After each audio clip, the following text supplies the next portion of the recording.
The 28th of April 2014 began as an indistinguishable Monday at Corpus Christi Catholic College in Leeds, a sprawling secondary school serving nearly 1,000 students in the West Yorkshire city. For the staff and students, the morning routine was a well-worn rhythm of registration, locker checks, and the shuffling of feet through crowded corridors. The school was widely regarded as a safe haven, a disciplined environment with a strong Catholic ethos, where violence was an anomaly, not an expectation. It was a place where generations of local families had sent their children, creating a tight-knit web of community connections that spanned decades. At the heart of this community stood Anne Maguire, a 61-year-old teacher who had become an institution within the institution. Anne Maguire was more than just a member of the faculty. She was the longest-serving teacher at the school, having joined the staff over 40 years prior. Her tenure was so extensive that she had taught the parents, and in some cases the grandparents, of the children currently sitting in her classroom. As the head of Year 11 and a dedicated Spanish teacher, she was known for her formidable work ethic and a maternal, albeit strict, approach to education. She was weeks away from a well-earned retirement, looking forward to a quieter life where she could focus on her family and her love of languages without the pressures of lesson planning and grading. She was a figure of stability, a woman who had dedicated her entire adult life to the education of young people in Leeds, widely respected for her ability to command a room and her genuine investment in her students' futures. Among the students navigating the halls that Monday was 15-year-old Will Cornick. To the casual observer, Cornick presented as a typical, intelligent teenager. He came from a supportive, middle-class family and was considered academically gifted, particularly in art. There were no obvious red flags on his permanent record, no history of violent outbursts or police involvement that would suggest he was capable of brutality. However, beneath a veneer of adolescent awkwardness, a deep and irrational resentment had been festering. For months, Cornick had harbored a growing hatred for Mrs. Maguire, a fixation that had silently warped his perception of reality. While his peers worried about exams and social dynamics, Cornick was nursing a dark, singular obsession that was about to shatter the sanctity of the classroom. The morning of the attack proceeded with a chilling degree of normalcy mixed with bizarre, overlooked warning signs. Cornick arrived at school carrying a backpack that contained not just his books, but a large kitchen knife and a bottle of Jack Daniel's whiskey. In the hours leading up to the incident, he reportedly showed the weapon to several classmates. In the confusing social hierarchy of a high school, these actions were met with disbelief rather than immediate alarm. Students who saw the knife assumed it was a joke, a prop, or a bleak attempt at bravado. The idea that a classmate would actually use a weapon against a teacher was so far outside the realm of possibility that the warnings went unheeded. Cornick attended his early classes, interacting with peers and maintaining a facade of composure, all while the intent to kill crystallized in his mind. The violence erupted during a Spanish lesson on the ground floor. The classroom was full, populated by Year 11 students, preparing for their upcoming GCSE examinations. Mrs. Maguire was moving through the room, leaning over desks to check work and offer guidance, just as she had done thousands of times over 4 decades. As she attended to a student near the back of the room, Cornick stood up from his desk. He did not scream or announce his intentions. With a terrifying calmness, he approached her from behind. The attack was sudden and ferocious. Cornick drew the knife and stabbed Mrs. Maguire in the upper back and neck, inflicting catastrophic injuries before the class fully understood what was witnessing. The atmosphere in the room shifted instantly, from studious quiet to absolute panic, as Mrs. Maguire, despite her wounds, attempted to flee the classroom to protect the other students and seek help. Chaos consumed the room. Students screamed and scrambled over desks to escape the vicinity of the attacker. Mrs. Maguire managed to reach an adjacent office, where a colleague, Susan Francis, dragged her inside and held the door shut against the attacker. In the corridor and the classroom, the reality of the situation began to settle in a wave of trauma. This was not a scuffle or a playground fight. It was an attempted execution. Cornick did not attempt to flee the school. Following the attack, he returned to his seat in the classroom, seemingly unaffected by the horror he had just unleashed. He sat calmly, waiting for the inevitable arrival of the police. When officers arrived, they found a scene of devastation that would leave a permanent scar on the psyche of the nation. Anne Maguire was rushed to the hospital, but the damage was too severe. She was pronounced dead, becoming the first teacher to be killed in a British classroom in nearly 2 decades. In the days that followed, as flowers piled up at the school gates and a community went into mourning, investigators began to piece together the evidence. They would soon discover that this was not a spontaneous snap of teenage angst, but a cold, calculated plan. The contents of Will Cornick's school planner and his digital communications would reveal a disturbed mind that had been plotting this moment for years. The notes found in his possession detailed a twisted obsession, documenting a desire to kill that was as inexplicable as it was cruel, turning a beloved educator's final weeks of teaching into the countdown of a meticulously planned tragedy. Corpus Christi Catholic College in Leeds stands as a fixture of its community, a place where education often spans generations of the same families. In April 2014, the school was anchored by a woman who had become synonymous with its identity. Anne Maguire, aged 61, was not merely a member of the staff. She was the longest-serving teacher in the institution's history. Having joined the faculty 40 years prior, she had taught Spanish and religious education to thousands of students. It was not uncommon for her to teach children whose parents she had instructed decades earlier. This continuity granted her a unique status, earning her the affectionate, unofficial title of the mother of the school. Her reputation was built on a foundation of rigorous care. Colleagues and former students described her as a dedicated educator who demanded the best from her pupils because she believed in their potential. She was known for her firm but maternal approach, often going above and beyond to ensure that students, particularly those struggling, did not fall through the cracks. She was barely 5 months away from a well-earned retirement, looking forward to spending more time with her husband, Don, and their 2 grown daughters. The portrait of Anne Maguire was one of stability, compassion, and professional excellence. In stark contrast, the profile of the student who would end her career and life was a complex tapestry of intelligence masking a profound emotional detachment. Will Cornick was 15 years old, a student in year 11, the final year of compulsory secondary education in the British system. Outwardly, Cornick presented as a typical, perhaps slightly reserved, teenager. He came from a supportive middle-class background.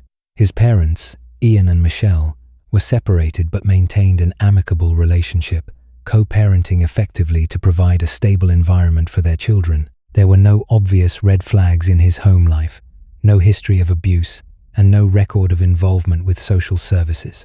To the casual observer, Cornick was unremarkable in the most dangerous sense of the word. Academically, Cornick was capable. He possessed a high aptitude and was considered bright by his teachers. However, his intelligence was coupled with a distinct lack of application. He was a boy who coasted, doing the bare minimum required to get by, often relying on his natural ability rather than effort. As the pressure of the upcoming GCSE exams mounted, a period of high stress for any 15-year-old, Cornick's attitude shifted from passive indifference to active resentment. He was not a student who acted out in loud, disruptive bursts. Instead, his rebellion was quiet, brooding, and internal. He was described by some peers as having a cool, calm demeanor, but others noticed a darker, more cynical edge to his personality. He enjoyed violent video games, a common enough hobby, but his engagement with the themes of violence seemed to lack the usual separation between fantasy and reality.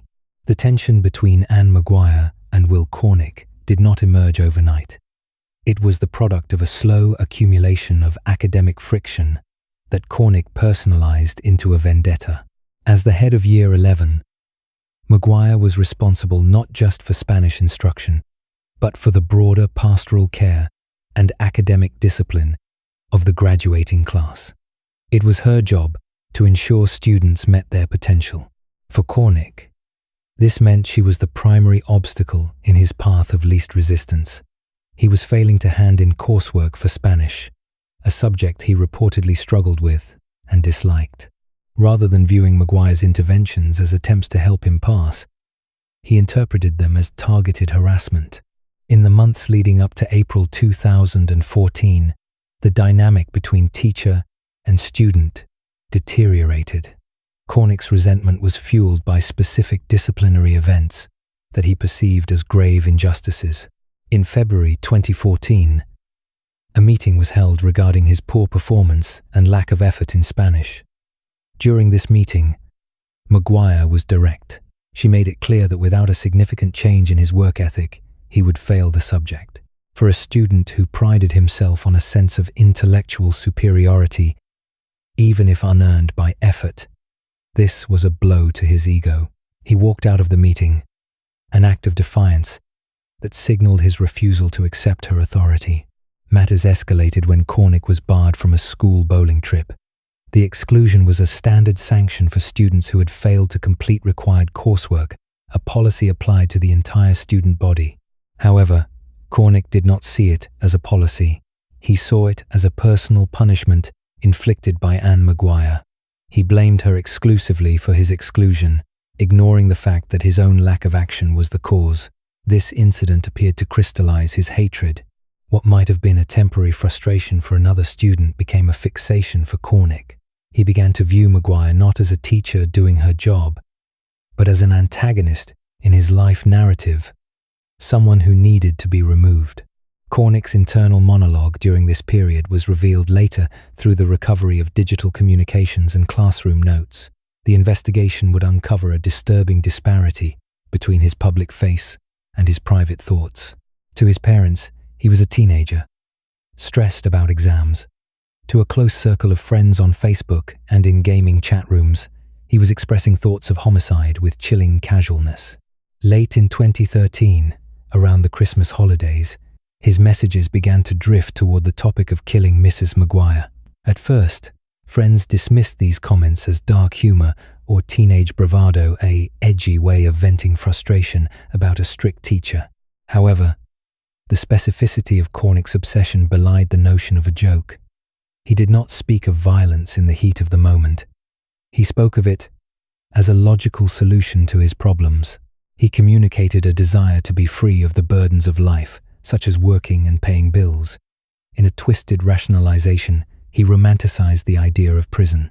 He told friends that incarceration would provide him with warmth, shelter, and food without the need to work, viewing a life sentence not as a punishment, but as a retirement plan. This indicated a profound detachment from societal norms and a complete lack of aspiration. He wasn't just rejecting school, he was rejecting the fundamental contract of adult life. The depth of his fixation was further evidenced by the way he categorized Anne Maguire. He did not hate all teachers. His ire was laser-focused. In his mind, she was the source of his misery. He reportedly told other students that he wanted to kill her, even showing a knife to appear at a gathering before the murder. The tragedy of these interactions lies in the fact that they were not reported. The students who heard these threats occupied a world where exaggeration on social media was commonplace. They lacked the context to recognize that Cornick's flat affect and persistent commentary were signs of genuine intent rather than hyperbolic venting. Psychological evaluations conducted after the fact would shed light on Cornick's mental state during this period. Experts would later testify that he displayed psychopathic traits. He did not suffer from psychosis. He was not hearing voices, nor was he delusional in the clinical sense. He knew exactly what he was doing and understood the difference between right and wrong. He simply did not care. He lacked empathy and the capacity to feel guilt. His hatred for Maguire was an intellectual construct he had built to justify his desire to commit violence. He viewed her kindness as interference and her discipline as oppression. The juxtaposition of the two figures highlights the tragedy. Anne Maguire was a woman who had dedicated her life to the service of others, a pillar of the community who measured her success by the achievements of her students. She was planning her future, looking toward a retirement filled with family and travel. She continued to push Cornick because she believed he was capable of more, refusing to let him fail despite his resistance. Will Cornick, conversely, was a young man shutting down. He was retreating into a solipsistic world where his comfort and ego were paramount. He resented the very person who was trying to ensure he had a future. In the weeks leading up to the final confrontation, Cornick's behavior in class became increasingly insolent. He would lean back in his chair, refusing to engage, staring at Maguire with open contempt. Teachers noted a change in him, a sullenness that was difficult to penetrate, yet it was attributed to typical teenage angst or exam stress. There was no precedent for what he was planning. School shootings and stabbings of this nature were virtually unknown in the United Kingdom, particularly in a quiet, faith-based school in Leeds. The faculty had no framework to interpret Cornick's withdrawal as a precursor to lethal violence. The notes and messages Cornick exchanged with friends revealed a shocking degree of premeditation. He discussed the method of killing, debating the merits of different knives. He spoke of the adrenaline rush he anticipated. In one conversation, he brutally dismissed the humanity of his target, referring to her in derogatory terms that stripped her of her status as an elder and a teacher. He expressed a desire to hurt her simply because he found her presence intolerable. This was not a sudden snap of anger. It was a slow, burning fuse that had been lit months prior. By the morning of the 28th of April 2014, the die was cast. Cornick had resolved to execute the plan he had discussed so casually online. He packed his bag not with books for revision, but with the instruments of his crime. The tragedy was compounded by the normality of the setting. It was a Monday morning. The school was gearing up for another week of lessons. Anne Maguire arrived early, as she always did, prepared to teach Spanish to a class that included Will Cornick. She had no way of knowing that the student she had tried so hard to motivate had spent the weekend finalizing her death. The disconnect between the reality of Anne Maguire and Will Cornick's perception of her was absolute. To the community, she was a saint-like figure of endurance and love. To Cornick, she was a symbol of an authority he refused to accept. The tension was not a two-way conflict. It was a one-sided obsession. Maguire was doing her job, likely frustrated by Cornick's lack of effort, but committed to him nonetheless. Cornick, however, was engaged in a private war. His grievances were trivial homework, detention, a missed bowling trip, but in his detached and narcissistic worldview, they were capital offenses. This background establishes the horrifying trajectory of the case. It was not a crime of passion in the traditional sense, nor was it the result of a sudden psychotic break. It was the result of a 15-year-old boy nurturing a grudge until it consumed his morality. He had detached himself from the human consequences of his actions, viewing the murder not as a tragedy, but as a task to be completed to achieve his goal of infamy and state-sponsored idleness. The stage was set in a classroom where Anne Maguire had taught for decades, a space of learning that Cornick had redefined in his mind as a killing ground. The profound waste of life was rooted in this inexplicable, cold hatred, where a teacher's dedication was met with a student's deadly calculation. To understand the tragedy that unfolded at Corpus Christi Catholic College in Leeds, one must look away from the final act of violence and examine the quiet, terrifying prelude that stretched over months. The murder of Anne Maguire was not a crime of sudden passion or a momentary snap of sanity. It was a slow-motion catastrophe, documented in digital ink and whispered conversations.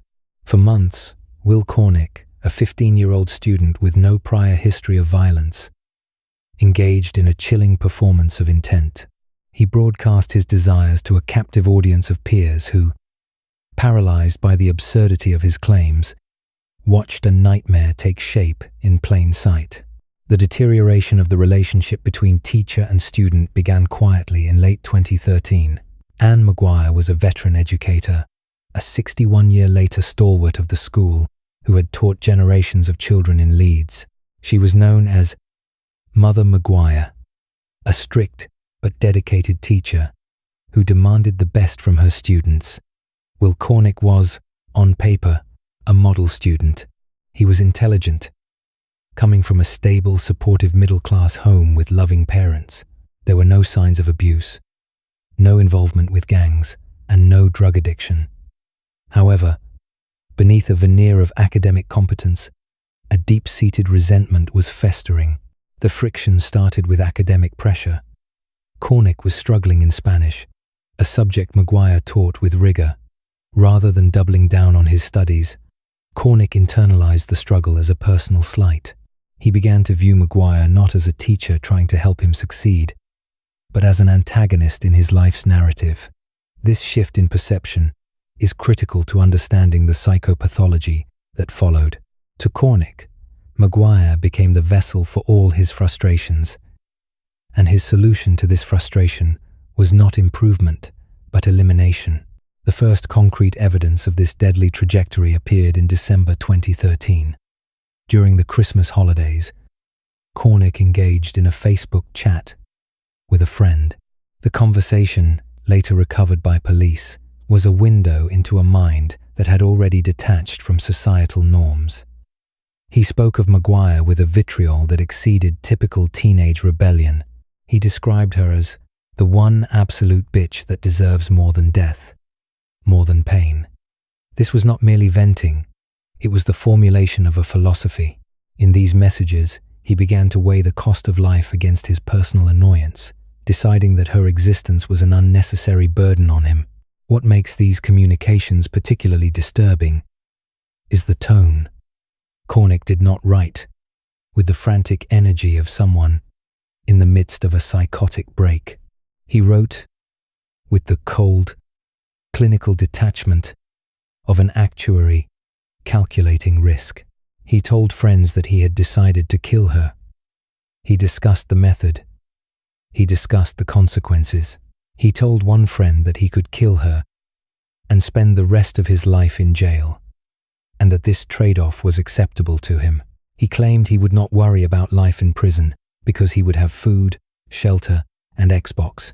The total lack of anxiety regarding his own future, or the morality of the act, was a hallmark of the psychopathic traits later identified by psychiatrists. The situation escalated in February 2014. A specific incident served as an accelerant for his hatred. Cornick had failed to complete his Spanish homework, and as a consequence, Maguire barred him from a school bowling trip. To an adult, this was a standard disciplinary measure. To Cornick, it was a declaration of war. The perceived humiliation solidified his resolve. Following this event, the digital trail of threats thickened. He sent messages to a friend on Facebook explicitly stating that Maguire needs to have her head severed from her neck. This period also saw the creation of physical and digital lists. Cornick maintained a list of grievances and potential targets on his mobile phone. While other teachers were mentioned, Maguire was always the priority. He referred to her death as something that would make him happy. He framed the murder not as a tragedy, but as a public service or a source of personal amusement. In one exchange, he told a peer that he had a knife and intended to use it, asking the friend if they could imagine the chaos it would cause. The friend, reading words that seemed too horrific to be real, dismissed them as dark humor. This dismissal by peers is a crucial component of the tragedy. Cornick did not hide his intentions. He broadcast them. The failure of these warnings to reach adult ears was not due to malice on the part of the students, but rather the boy who cried wolf phenomenon, coupled with the cognitive dissonance of adolescence. Teenagers frequently engage in hyperbole. They say they hate a teacher, or that they could kill for a passing grade. Cornick camouflaged his true intent within this vernacular of exaggeration. His friends could not conceive that the quiet, intelligent boy sitting next to them in class was actually capable of homicide. They assumed he was venting, showing off, or trying to be edgy. As April 2014 approached, the planning moved from the abstract to the concrete. Cornick began to discuss the logistics of the murder with a frightening openness. He told classmates he planned to bring a knife to school. He discussed how he would do it in class. He even showed the knife to students. On one occasion, he brought a bottle of whiskey to school, mixing it with cola, and drank it in class, perhaps testing the boundaries of authority or stealing his nerves. The other students saw the alcohol and the knife, yet the silence held. The barrier between a student's world and the faculty's world remained impermeable. They feared getting him in trouble more than they feared he would act on his words. The weekend before the murder, the final psychological preparations were made. Cornick's social media activity from these days reveals a person completely at ease with the coming violence. He posted about listening to music and relaxing, while simultaneously finalizing a plan to end a woman's life. He sent a message to a friend saying that he was going to kill Maguire and that he would not have to worry about Spanish anymore. The chilling pragmatism of that statement, viewing murder as a way to avoid a difficult subject, highlights the extreme narcissism driving his actions. He viewed other human beings as obstacles to his immediate comfort. On the morning of the 28th of April 2014, the day of the attack, the warnings reached a crescendo. Cornick packed a rucksack with a kitchen knife he had taken from his home and a smaller paring knife. He took the bus to school as usual. Upon arriving at Corpus Christi Catholic College, he did not immediately attack. He attended his early classes. During a science lesson, he showed the knife to a classmate. The knife was approximately 20 centimeters long. He reportedly told the student, simply and directly, that he was going to kill Mrs. Maguire. The reaction of the student was one of shock and disbelief. Even when presented with the weapon, the reality of the situation was difficult to process. The student asked if he was serious. Cornick confirmed he was. He even mentioned that he wanted to stab a pregnant teacher as well, solely so he could kill the unborn baby, a detail that emphasizes the depth of his depravity and lack of empathy. Yet, the bell rang, and the students moved to their next period. No alarm was raised. The normalcy of the school routine acted as a camouflage for the impending violence. During the break before the Spanish lesson, Cornick was seen by multiple students. He made comments about the knife in his bag. He told a group of students that he probably would not see them again.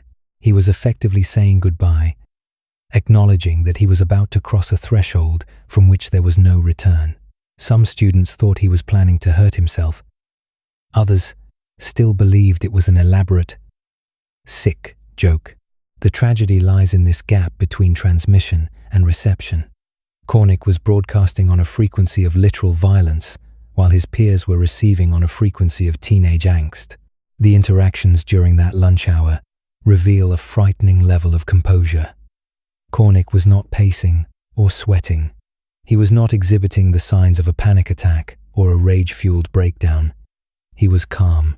He was described by later psychiatric evaluations as having an adjustment disorder with severe psychopathic traits. He functioned with a legoman, lack of emotion. He showed the knife to yet another student, asking them to check if it was sharp enough. The casual nature of this request, like asking someone to check a pen, disarmed the observer. It normalized the presence of the weapon. As the time for the Spanish lesson arrived, Cornick entered the classroom on the ground floor of the Heritage Block. He took his seat. Mrs. Maguire was leaning over a desk, helping another student with their work. The classroom environment was typical. The murmur of students, the shuffling of papers. Cornick sat and waited. He had spent months writing about this moment, messaging about it, and visualizing it. The notes he had written, the Facebook messages he had sent, all converged on this single point in time. The notes and messages revealed after the fact served as the primary roadmap for investigators trying to understand the why. They showed that this was not a sudden snap resulting from the immediate stress of the class. It was the execution of a fantasy he had nurtured since Christmas. The police found that he had looked up information on prison sentences. He knew that, as a minor, his sentence might be different than that of an adult, though he seemed indifferent to the outcome. He had convinced himself that life in prison was a viable alternative to the stress of academic expectations. The death list and the communications also revealed a desire for notoriety. Cornick wanted to be known. He had expressed a desire to do something legendary. By targeting a beloved teacher in a public setting, he ensured that his name would be etched into the history of the school, albeit in the darkest way possible. The messages to his friends were not cries for help, they were press releases. He was announcing his debut as a killer. In the aftermath, the weight of these missed warnings fell heavily on the community. The students who had seen the messages or the knife were traumatized, not just by the violence they witnessed, but by the knowledge that the signs were there. However, child psychologists and investigators were careful not to blame the children. The manipulation by Cornick was sophisticated. He exploited the social code of silence among teenagers. He leveraged their inability to comprehend true evil. In their world, people didn't kill teachers. Therefore, Cornick couldn't be serious. The investigation into the months leading up to the murder painted a picture of a young man who had systematically desensitized himself to violence. He had created an echo chamber where his grievances against Mrs. Maguire were amplified until they justified murder. The class notes were not just scribbles. They were a manifesto of entitlement. They documented a mind that believed it had the right to decide who lived and who died based on personal inconvenience. When police later analyzed the full breadth of his digital footprint, they found no evidence of remorse. Even in custody, Cornick maintained the same detached demeanor he had shown in his Facebook messages. He told psychiatrists that he was proud of what he had done. He expressed regret only that he hadn't killed more people. This lack of remorse validated the fears whispered in those early messages, that Will Cornick was not a troubled boy acting out, but a dangerous individual who had fully embraced a dark and violent identity long before he ever raised the knife. The tragedy of Anne Maguire's death was compounded by the realization that the blueprint for her murder had been written out, line by line, in the months before, shared among children who had no way of knowing that the monster in their midst was real. The content of the messages specifically concerning the method of killing was remarkably consistent with the autopsy findings. Cornick had fantasized about stabbing her in the neck and back, viewing these as the most efficient ways to ensure death. He had researched the anatomy. The messages showed a preoccupation with the mechanics of death, rather than the emotional weight of it. He treated the act of killing a human being with the same emotional investment one might apply to a video game. This dissociation was evident in how he spoke to his friends about the adrenaline rush he anticipated. Furthermore, the investigation revealed that Cornick had ample opportunities to de-escalate. There were moments where the conversation with friends could have turned towards seeking help. In one instance, a friend asked him, why, regarding his hatred for Maguire. Cornick's response was banal, citing her strictness and the fact that she was annoying.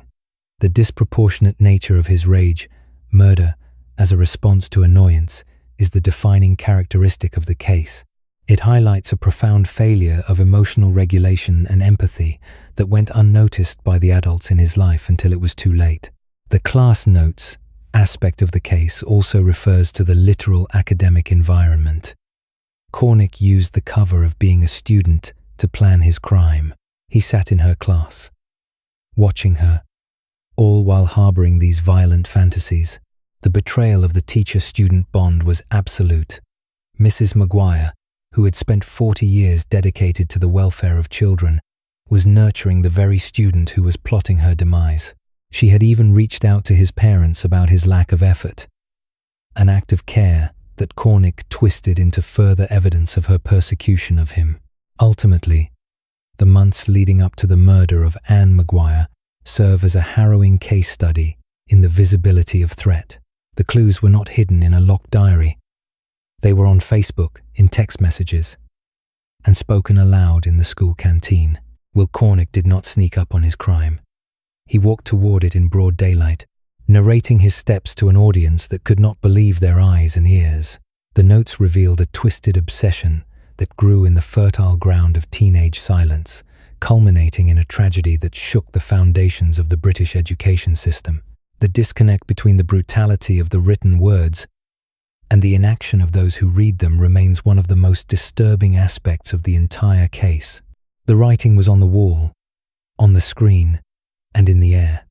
But the reality of such darkness in a 15-year-old boy was simply too terrible to accept until the knife was drawn.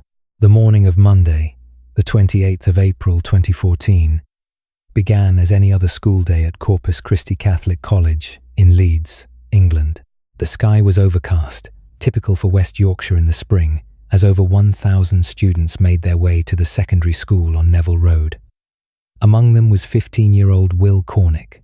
To the casual observer, Cornick appeared indistinguishable from his peers in his uniform, blending into the sea of students arriving for registration. However, his backpack contained items that distinguished him with chilling intent. A bottle of Jack Daniel's whiskey mixed with cola, and a large kitchen knife with a 21-centimeter blade. Cornick left his home that morning without raising any suspicion from his parents. His demeanor was calm, masking the violent plan he had been formulating for months. As he traveled to school, the teenager did not seem agitated or nervous. Upon arriving at the school gates, the sequence of events that would lead to the murder of Anne Maguire began to unfold with disturbing openness. Cornick did not hide his intentions. Instead, he broadcast them to a specific audience of his peers, testing the waters of their disbelief. Before classes began, Cornick congregated with friends as students milled about the hallways and common areas. It was during these initial interactions that he first revealed the weapon. He opened his bag and showed the knife to several other students. The reaction from his peers was not one of immediate panic or alarm, but rather a paralysis born of confusion and the assumption of bravado. In the social ecosystem of a secondary school, grandstanding is common, and Cornick was known for making dark jokes. When he told classmates he planned to kill Mrs. Maguire, many dismissed it as a morbid fantasy or an attention-seeking ploy. One student later recounted that Cornick offered a grim prediction of his own future, stating that he would likely spend the rest of his life in jail. Despite the gravity of the statement and the visual confirmation of the weapon, the threshold for reporting a peer was high, and the sheer incredulity of the situation kept the students silent. They could not reconcile the boy standing before them with the concept of a murderer. The warning signs were viewed through the lens of adolescent skepticism, allowing Cornick to proceed unchecked to his first period. The morning schedule moved forward. Cornick attended his early classes, including a science lesson. Witnesses described his behavior during these hours as largely unremarkable, though there were subtle deviations from the norm. He was observed drinking from the bottle containing the whiskey and cola mixture. While alcohol consumption on school grounds was a serious infraction, it went unnoticed by staff at the time. The alcohol seemed to serve a functional purpose for Cornick, steeling his nerves and blunting his inhibitions as the deadline he had set for himself approached. During a break between lessons, the interactions regarding the knife continued. Cornick again displayed the weapon to a group of students. The blade, a substantial Sabatier kitchen knife, was undeniably real. Yet the reality of what it was for had not yet settled in the minds of those who saw it. He spoke of the impending act with a detached, matter-of-fact tone. He told a friend that he intended to stab Mrs. Maguire. The specific target was not chosen at random that morning. Anne Maguire, a veteran Spanish teacher with 40 years of experience, had been the focus of Cornick's resentment for some time. He had previously expressed hatred toward her for disciplining him and for what he perceived as her blocking his academic path, specifically regarding a decision to drop the Spanish language subject. As the clock ticked toward the scheduled Spanish lesson, the atmosphere around Cornick remained eerily placid. He did not display the frantic energy of someone in the throes of a psychotic break. Instead, he possessed the cold resolve of someone executing a checklist. He checked his supplies, He communicated his intent. He moved to the location. The mundane rhythm of the school day, the bells, the shifting crowds in the corridors, the chatter of teenagers provided a backdrop of normalcy that Cornick used as camouflage until the final moment. The Spanish lesson was held in a classroom on the ground floor of the Heritage Block. Anne Maguire was 61 years old, a beloved figure in the school and the community, known as the mother of the school. She had taught generations of families in Leeds. As the students filed into the room, she took her place, ready to conduct the lesson. Cornick entered and took his seat. The classroom setup was standard, with rows of desks facing the front. But the lesson required individual attention, meaning Mrs. Maguire would move about the room to assist students with their work. Cornick sat near the back of the room.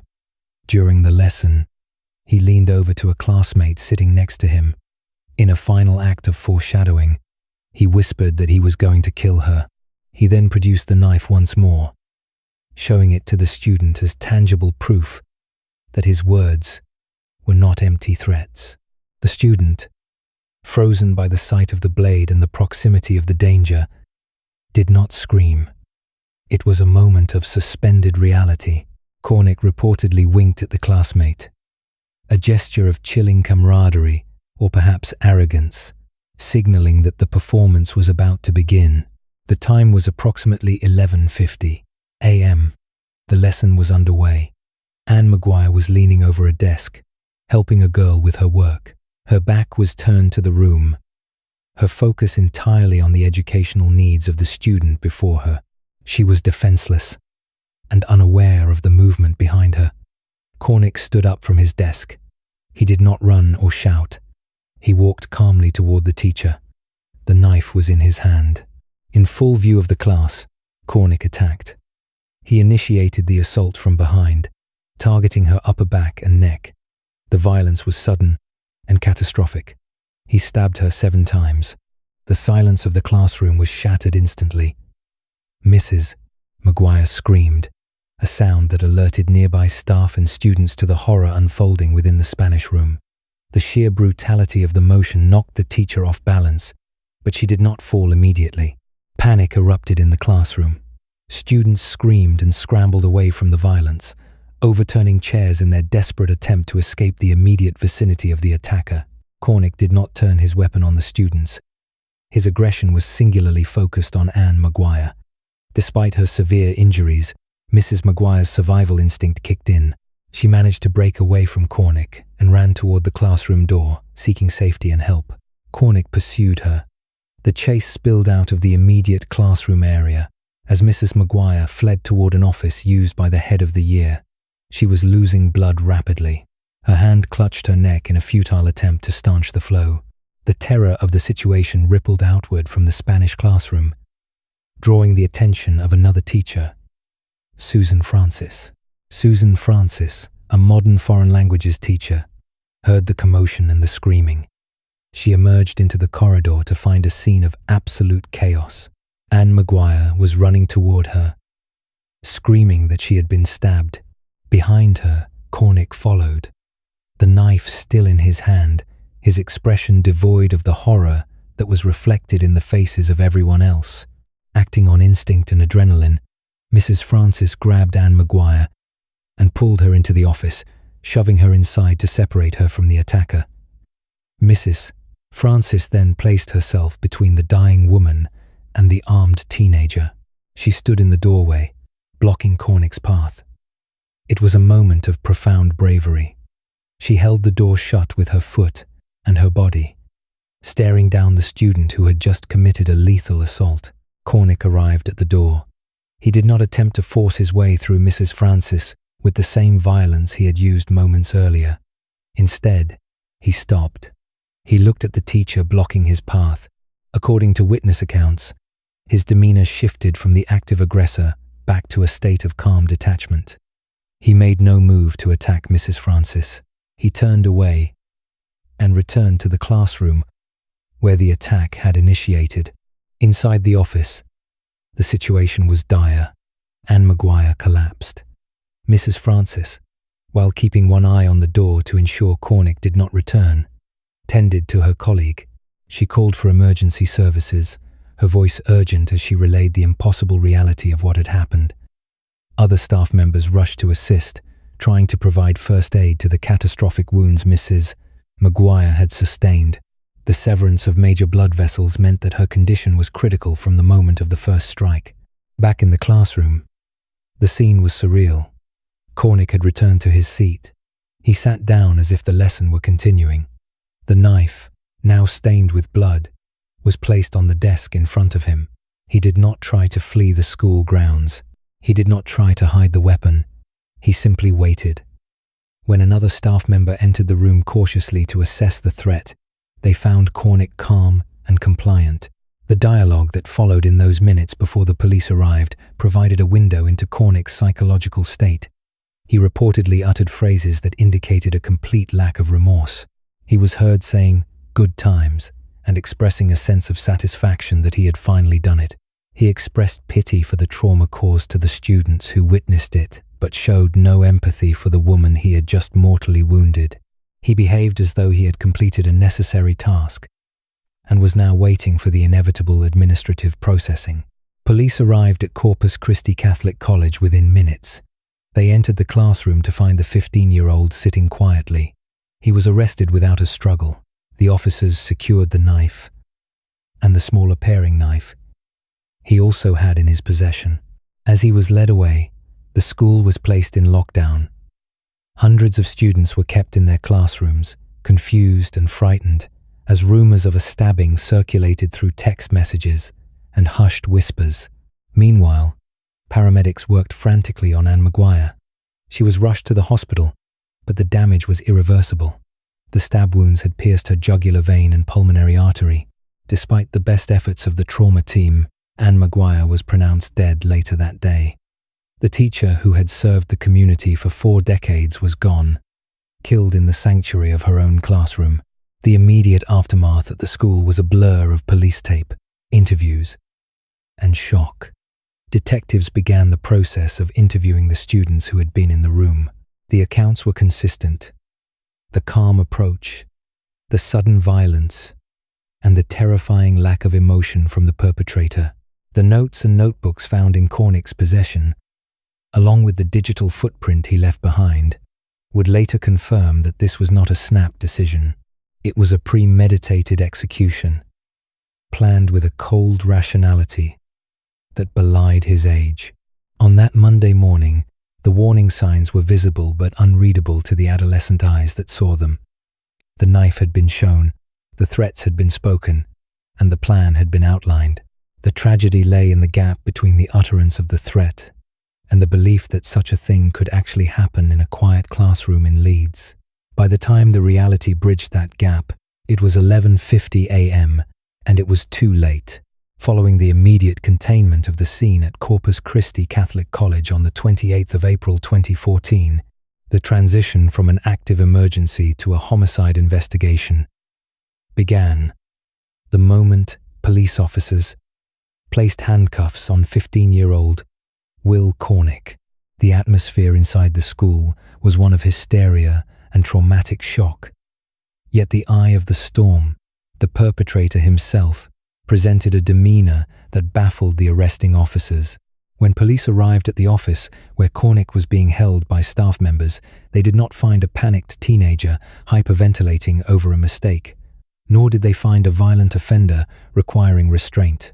They found a boy sitting calmly, seemingly unbothered by the gravity of the situation or the chaos radiating from the classrooms down the hall.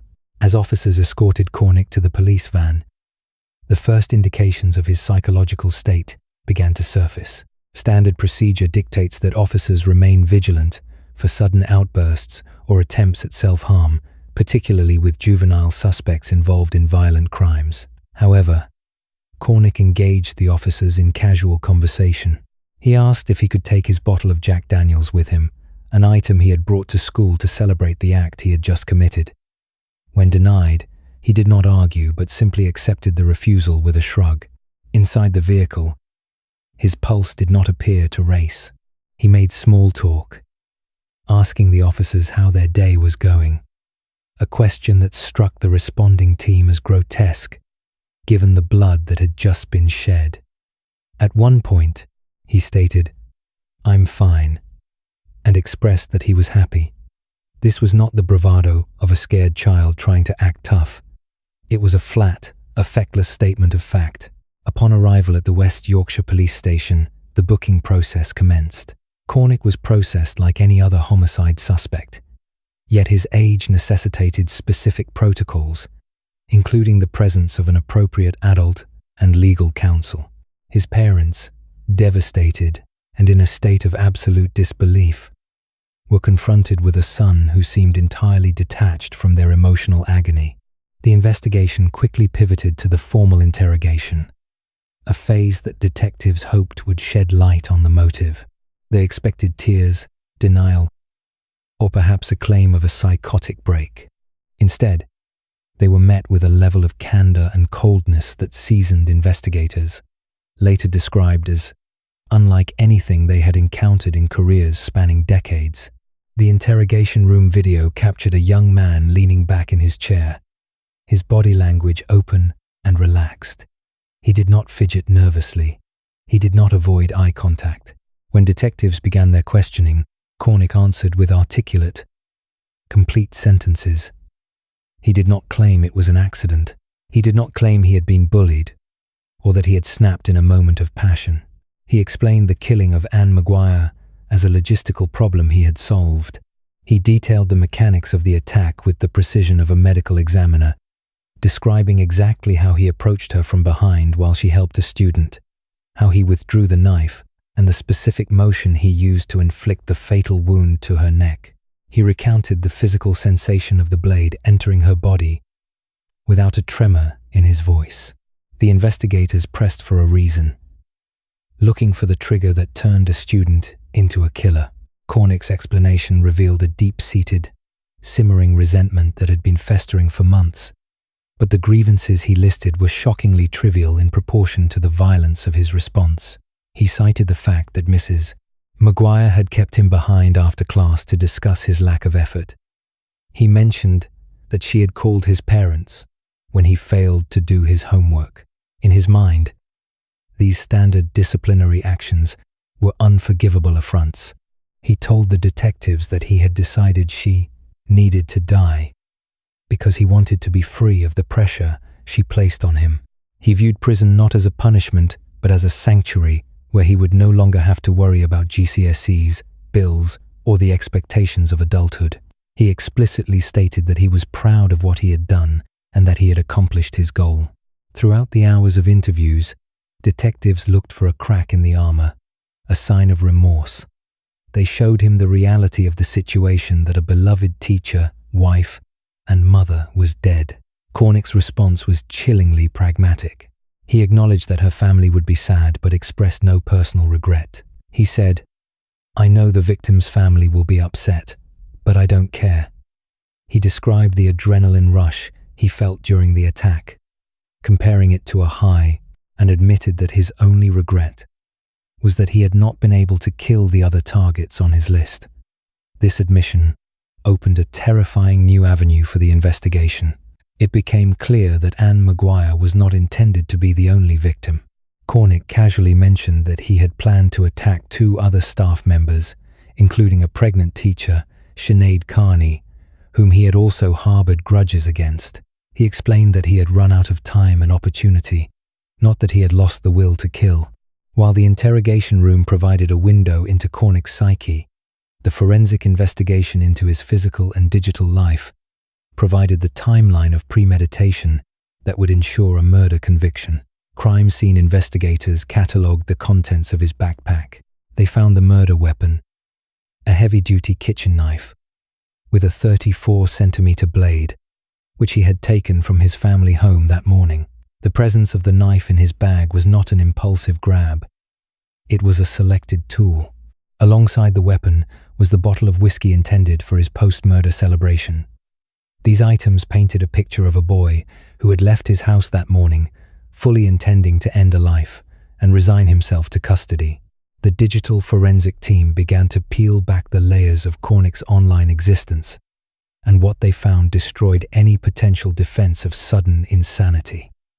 The obsession with killing Anne Maguire was not a new development. It had been documented in Facebook messages and texts dating back to Christmas of 2013, 4 months prior to the murder.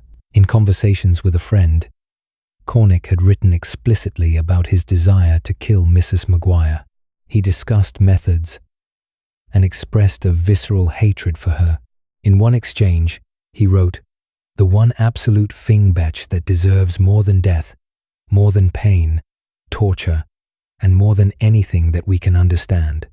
At the time, the recipient of these messages had likely dismissed them as the hyperbolic venting of a frustrated teenager, dark humor typical of their age group. In hindsight, they were a manifesto. The investigation extended to his school notebooks and artwork. Police seized class notes that revealed a mind preoccupied with violence. Amidst standard academic work, Cornick had sketched images of knives and stick figures being mutilated. He had written lyrics from death, metal songs that glorified gore and murder. These were not merely artistic expressions, but reflections of his internal monologue. The twisted obsession noted in the case files referred to his fixation on the idea of homicide itself. He was fascinated by the concept of killing, of breaking the ultimate taboo. Mrs.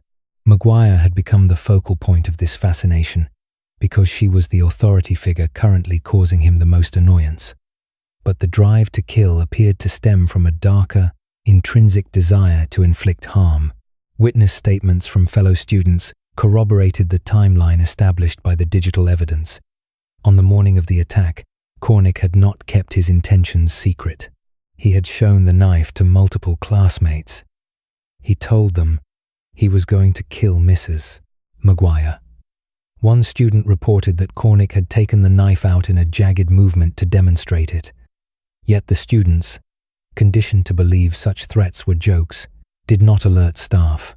They could not conceive that their classmate, who was intelligent and came from a good home, was capable of such an act. This disbelief played into Cornick's hands, allowing him to walk into the classroom armed and unchallenged.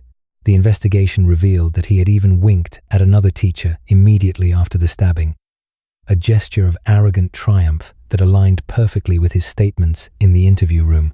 Psychiatric evaluations were ordered to determine Cornick's fitness to plead and to understand the pathology behind the crime.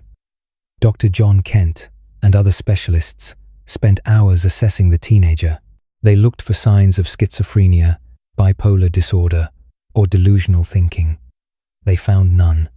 Cornick was lucid, oriented, and highly intelligent. What they did find were severe adjustment disorders and significant psychopathic traits. He displayed a profound lack of empathy, a narcissism that placed his minor inconveniences above the value of human life, and a complete absence of guilt. The experts concluded that while he was young, his personality structure was already rigid. He knew exactly what he was doing. He knew it was legally and morally wrong. And he did it anyway, because it satisfied his own needs. The investigation also delved into his background to see if any external factors could explain the violence. Detectives interviewed his parents, neighbors, and former teachers. They found a disconnect between the boy everyone thought they knew and the murderer in custody. His parents were described as loving and supportive. There was no history of abuse in the home. He was academically capable, though underachieving due to a lack of effort. There was no gang affiliation, no drug debt, no external coercion. The chilling reality that the investigation uncovered was that the darkness came entirely from within. It was a motiveless crime in the traditional sense. There was no robbery, no sexual assault, no gang warfare. The motive was simply, as the evidence mounted, the picture of the morning of April 28 became high resolution. The police reconstructed his movements, the bus ride to school, the casual conversations with friends, where he broadcast his intent, the arrival at the classroom, and the decision to wait until Mrs. Maguire was leaning over a desk, exposing her neck. The premeditation was absolute. He had chosen the weapon the victim, the location, and the timing. He had even planned his post-crime conduct, expecting to go to prison and finding comfort in that prospect. The digital footprints provided the why that the interrogation had only hinted at. He wanted notoriety.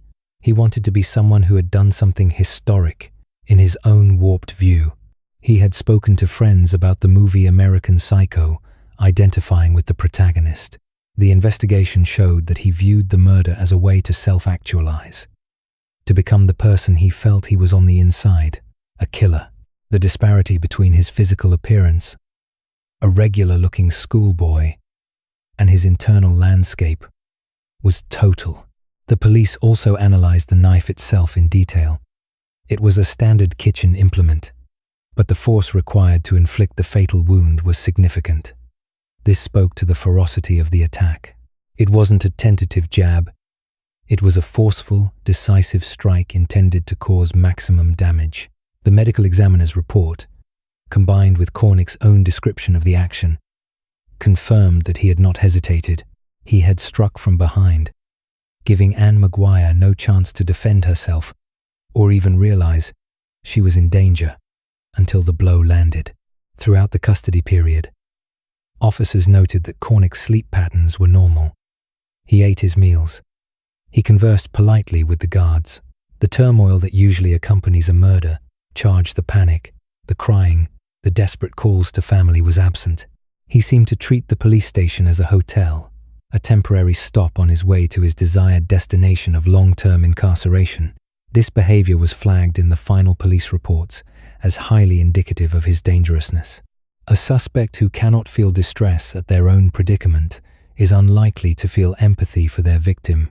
The Crown Prosecution Service, armed with the confession, the weapon, the forensic link to the victim, the digital threats, and the witness testimony, had an airtight case. The investigation had successfully unmasked Will Cornick, not as a troubled child acting out, but as a calculated predator. The class notes mentioned in the media were just the tip of the iceberg. The true depth of his obsession was revealed in the gigabytes of data and hours of taped interviews where he calmly dismantled the life of a woman who had dedicated 40 years to teaching. The final report from the investigating team painted a portrait of a young man who had effectively resigned from society long before he picked up the knife. His hatred for Mrs. Maguire was a fixation, a hook on which he hung all his general dissatisfaction with life. The police interviews remain some of the most disturbing in British criminal history, not because of what was screamed, but because of what was spoken in a quiet, conversational tone. He told detectives that he was proud of his actions, and that given the chance, he would do it again. This lack of remorse was the final seal on the investigation, proving that the threat Will Cornick posed was not transient, but a fundamental part of his character. The assemblage of evidence laid out a clear narrative for the court. This was not a moment of madness. It was the culmination of a months-long fantasy that Cornick had nurtured, planned, and finally executed with a cold efficiency that betrayed his years.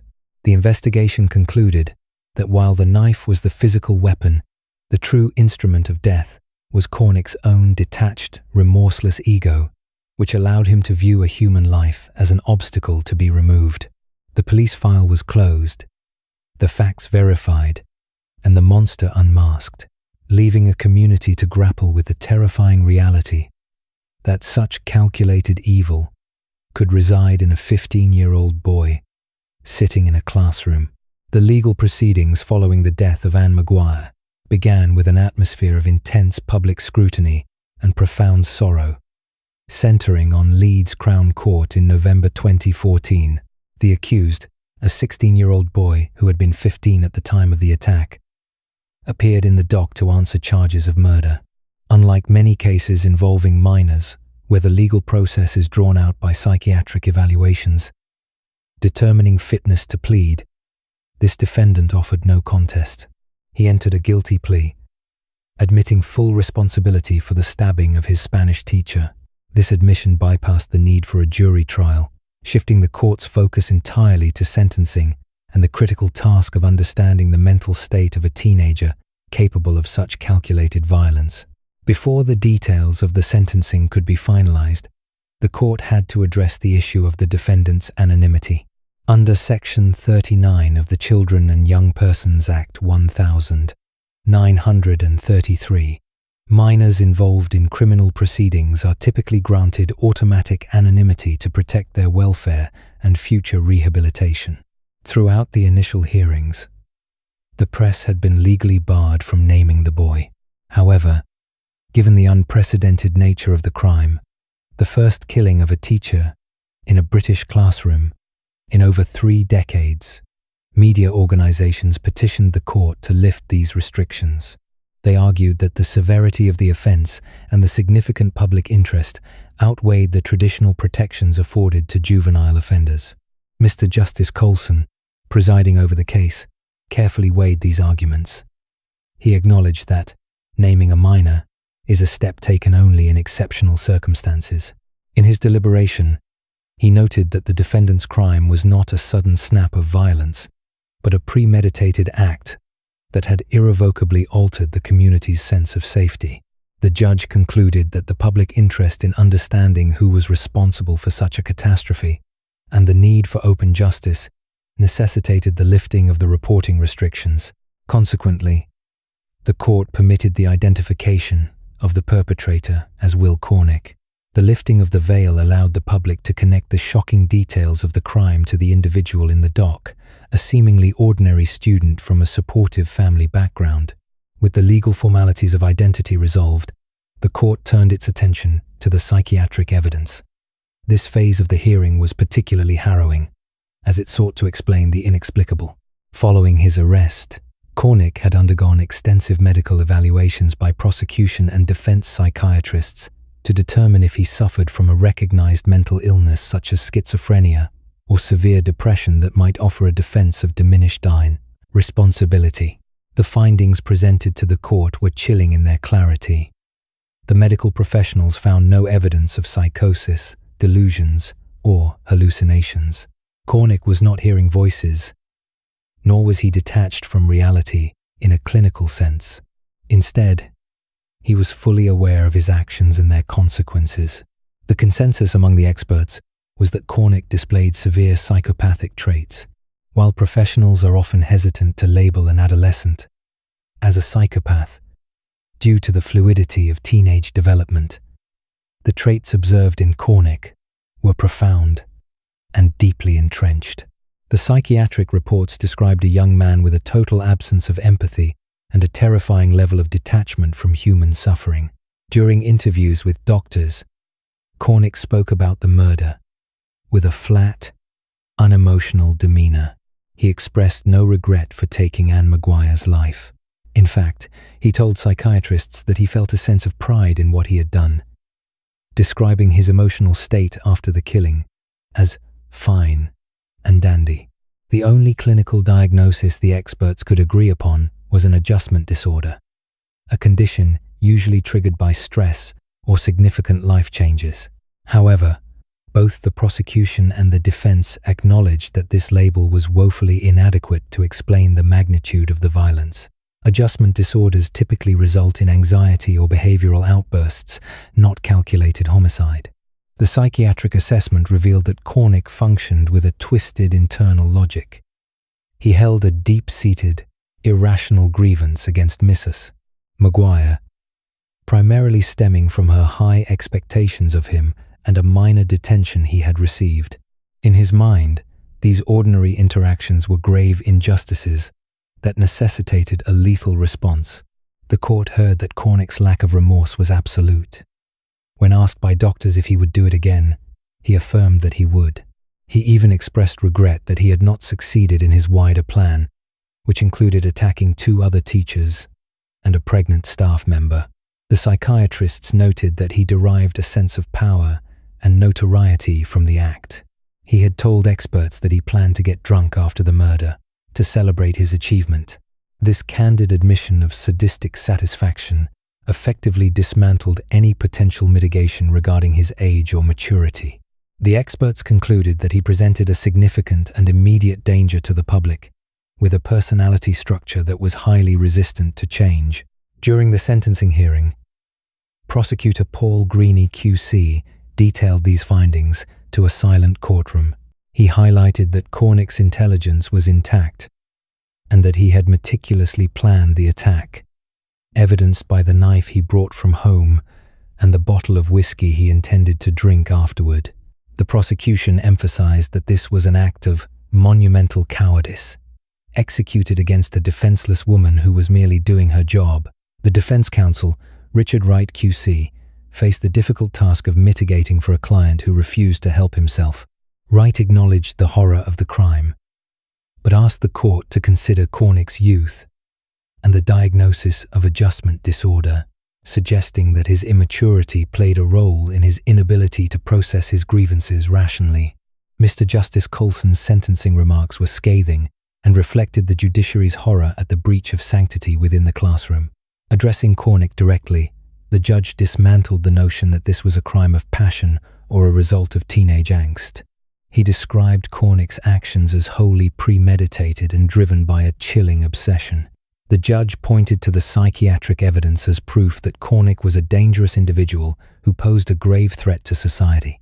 He noted specifically that Cornick had never shown the slightest flicker of remorse, a fact that the judge found deeply disturbing.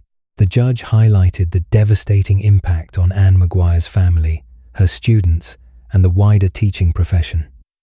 He spoke of the indescribable pain caused by Cornick's selfishness. Mr. Justice Colson rejected the defense's suggestion that the adjustment disorder was a significant mitigating factor, stating that it could not possibly account for the level of violence and preparation involved. He characterized Cornick's personality as marked by a disturbing degree of calculation and a complete lack of humanity. In determining the sentence, the judge had to work within the legal frameworks for sentencing minors.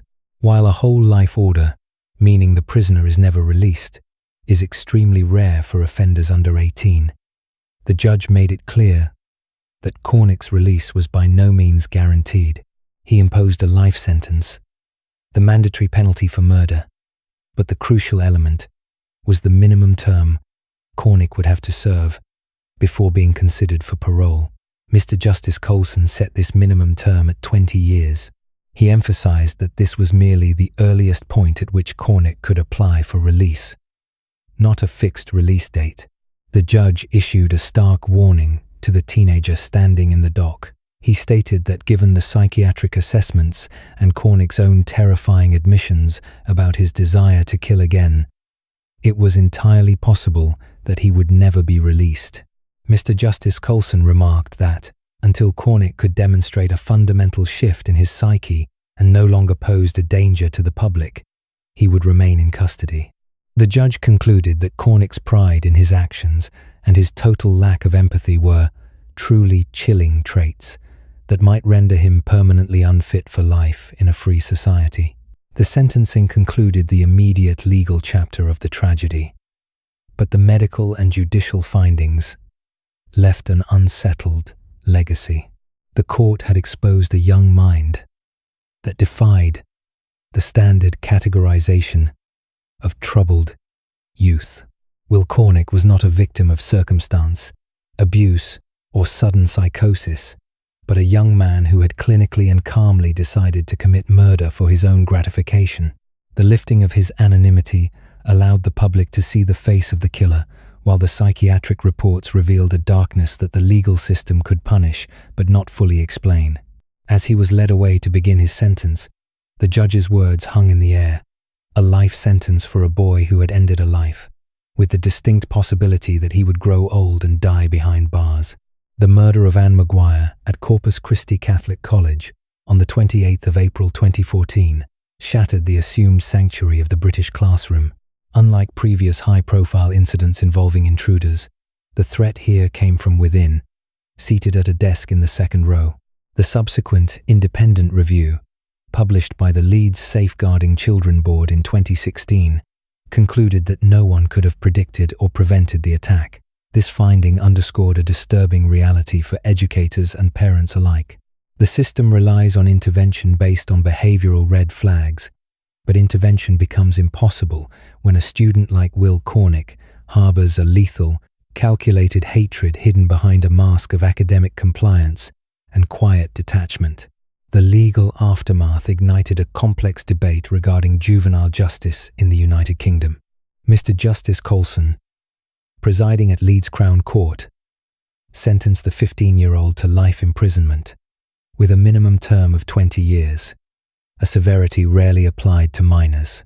The judge also took the exceptional step of lifting Cornick's anonymity, prioritizing the public interest over the protection usually afforded to juvenile offenders. While the British legal system generally aims to rehabilitate youth, the psychiatric assessments of Cornick described a young man with psychopathic tendencies and a total absence of empathy. His pride in the killing, communicated to psychiatrists and evident in his calm courtroom demeanor, challenged the foundational notion that all juvenile offenders are capable of reform. The terrified whispers of classmates and the graphic content of Cornick's private messages revealed that this was not a moment of snapped tension, but a festering, silent obsession cultivated over months. Ultimately, the narrative of this tragedy resolves into two distinct legacies.